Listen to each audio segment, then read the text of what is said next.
هقول لكم بقى على طريقة مضمونة بنسبة 100% تحضروا بيها الشاورما، وازاي الفراخ تكون جوسي كده جوه العيش وما تنشفش ومن غير ما نستخدم الفرن علشان نسويها، وازاي كمان نحضر التومية في البيت. وصدقوني أحلى 100 مرة من الجاهزة. أنا دقت الجاهزة ودقت اللي بحضرها في البيت، اللي في البيت أحلى 100 مرة، وكفاية نضافة الأكل البيتي. يلا بينا نشوف الطريقة على طول مع بعض.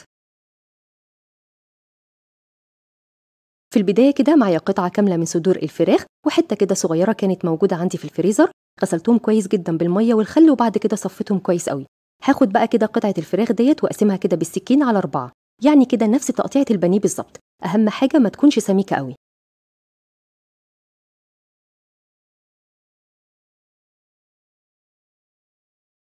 كده مظبوط جدا. اخد بقى كل حتة وبعد كده اقطعها بالطول بنفس الطريقة ديت. الحجم كده مظبوط جدا. انقل بقى الفراخ كده في طبق تاني، ودلوقتي نحضر مع بعض التتبيله. هجيب طبق كبير واحط فيه نص كوبايه من الزبادي. طبعا الزبادي بتدي طعم وطراوه للفراخ حلوه جدا.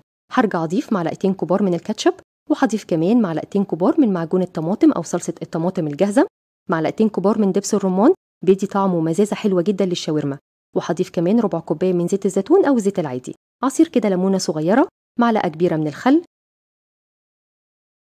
وهضيف كمان نص كوبايه من عصير البرتقال الفريش والمتصفي بيدي طعم حلو قوي، مع معلقه كبيره من الثوم المفروم ناعم جدا. بالنسبه بقى للبهارات، معلقه من الملح، الفلفل الاسود، الثوم والبصل البودر، البابريكا، ومعلقه ونص كبار من بهارات الشاورما، طبعا متوفره بشكل كبير جدا في اي سوبر ماركت او عند العطار. هقلب بقى التتبيله كويس قوي لحد ما تكون ناعمه، ومن دلوقتي ريحتها جميله جدا. هحط فيها الفراخ واغطس كده الفراخ فيها كويس قوي. ممكن طبعا نحضرها قبلها بيوم او نشيلها في التلاجة ساعه ساعتين، بس انا عامه هشيلها في التلاجة لمده نص ساعه. ودلوقتي نحضر مع بعض التوميه. طاسه احط فيها كوبايه كبيره من الميه، ما تكونش سخنه طبعا، واحط كمان معلقتين كبار من النشا. ومهم جدا بقى ندوب النشا في الميه كويس جدا جدا الاول على البارد. بعد كده هرفع الطاسه على النار، ولازم كده افضل اقلب في النشا باستمرار، مش هسيبه ابدا وارجع اقلبه، لان النشا بيمسك بسرعه جدا على النار. لازم نفضل نقلب فيه على طول. اول بقى ما القوام يتقل كده مظبوط قوي، بس طول ما اللون كده بتاع النشا ابيض وصريح، هو كده لسه ما استواش معانا، علشان بس التوميه في الاخر ما يكونش فيها طعم النشا. هنفضل نقلب لحد كده ما اللون يكون شفاف خالص بنفس الشكل ده. القوام مظبوط واللون حلو قوي. هسيب بقى كده النشا على جنب لحد ما يبرد تماما. انا هحضر التوميه في طبق كده كبير، مش هستخدم لا الكبه ولا الخلاط ولا محضره الطعام، الكميه بسيطه وانا مش عاوزه اهدر كميه منها.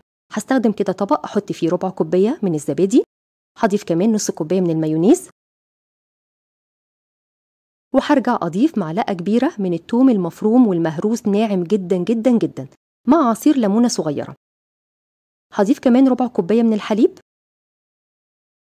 ومعلقه صغيره من الثوم البودر. ما حطيتش ملح لان المايونيز اللي انا مستخدماه مالح سنه بسيطه.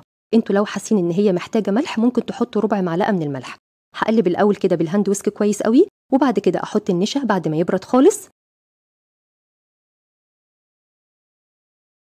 ومعايا كمان ربع كوبايه من الزيت. طبعا انتوا لو هتستخدموا الخلاط او الكبه هتحطوا كده الزيت سرسوب، بس انا عامه هستخدم الهاند بلندر، فهحط كده الزيت معلقه بمعلقه، يعني معلقه واخلط كده كويس قوي، وبعد كده احط معلقه تانية وهكذا لحد ما اخلص كل كميه الزيت. شوفوا بقى القوام ناعم وكريمي وحلو ازاي، وريحتها في منتهى الجمال. انتوا شايفين ان القوام ممكن يكون خفيف شويه، بس بعد ما نحطها في التلاجة القوام هيكون متماسك ومظبوط وحلو جدا. هنقلها بقى كده في طبق التقديم واشيلها في التلاجة.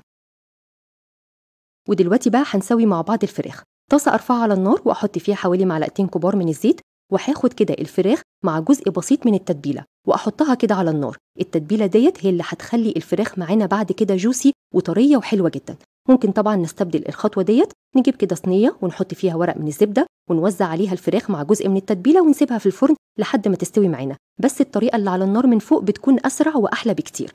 هنفضل كده نقلب لحد ما التتبيله ديت تنشف معانا كده على النار، بس في نفس الوقت بتكون ماسكه على الفراخ، وهي ديت الخطوه اللي هتخلي الفراخ معانا جوسي وطريه وحلوه جدا. بعد ما تستوي معانا ننقلها كده في طبق تاني ونصفيها كويس جدا من الزيت.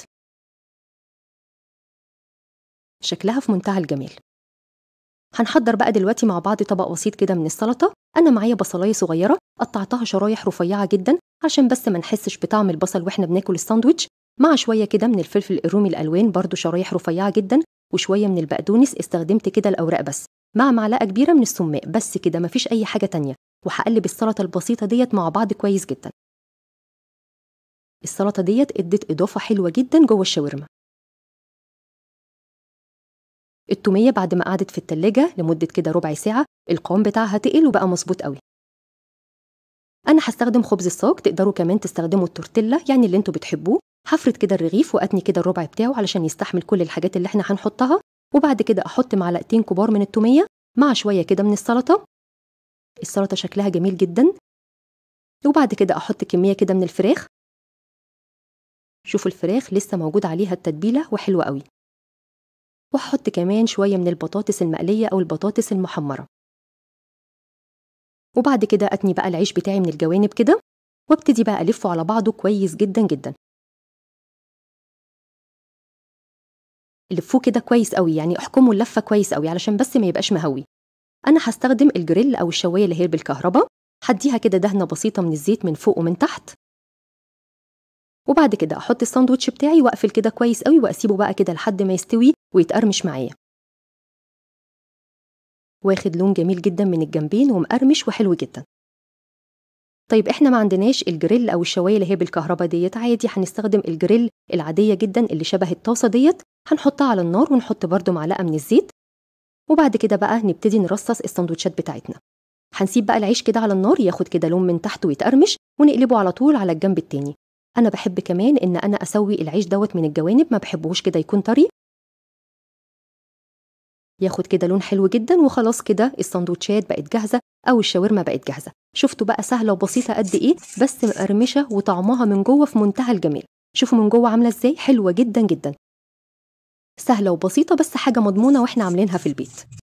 انا عارفه ان الاكلات اللي زي دي بنشتريها كتير جدا من بره، بس حضروها في البيت وصدقوني هتعجبكم جدا. وبس كده وصفه النهارده خلصت. اتمنى ان الوصفه تكون سهله وبسيطه عليكم. مستنيه رايكم فيها واشوفكم ان شاء الله على خير. بألف هنا وشفا وباي باي.